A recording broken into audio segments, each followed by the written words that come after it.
சென்னை மாநகராட்சியில் முதலமைச்சர் காலை உணவு திட்டத்திற்காக உணவு தயாரிக்கும் பணியை தனியாருக்கு வழங்க அரசாணையின்படிதான் டெண்டர் விடப்பட்டது என்று விளக்கம் அளிக்கப்பட்டிருக்கிறது. அது குறித்தான அண்மை செய்தியை பார்த்து வருகிறோம். விவரங்களோடு இணைகிறார் எமது செய்தியாளர் வெங்கட்ரமணன். இது குறித்தான முழு விவரங்கள். வணக்கம். பெருநகர சென்னை மாநகராட்சிக்கு செயல்படக்கூடிய பள்ளிகள்ல முதலமைச்சரின் காலை உணவு திட்டத்தின் கீழ் வழங்கப்படும் காலை உணவுகளை ஒரு வருட காலத்திற்கு வெளி நிறுவனம் மூலமாக செயல்படுத்த அரசு அனுமதி வழங்கியிருப்பதாக மாநகராட்சி தரப்பில் தெரிவிக்கப்பட்டிருந்தது. இதற்கு எதிர்க்கட்சிகள் உள்ளிட்ட பல்வேறு கட்சிகள் கடும் எதிர்ப்பு தெரிவித்திருந்தன. இந்த நிலையில் நடப்பு ஆண்டிற்கான முதல் மாதாந்திர மாமன்ற கூட்டமானது ரிப்பன் மாளிகையில பெருநகர சென்னை மாநகராட்சி மேயர் பெரியார் தலைமையில் தற்பொழுது நடைபெற்று வருகிறது.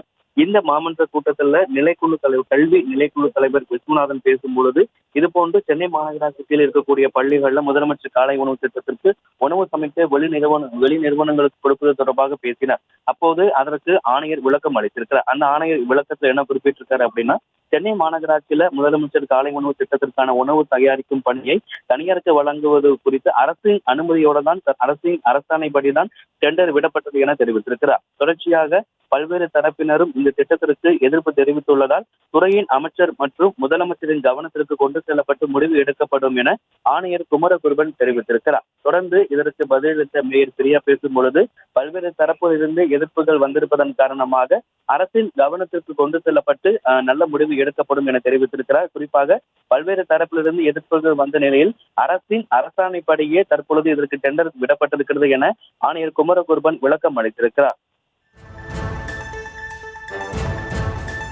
விவரங்களுக்கு நன்றி வெங்கட்ரமணன்.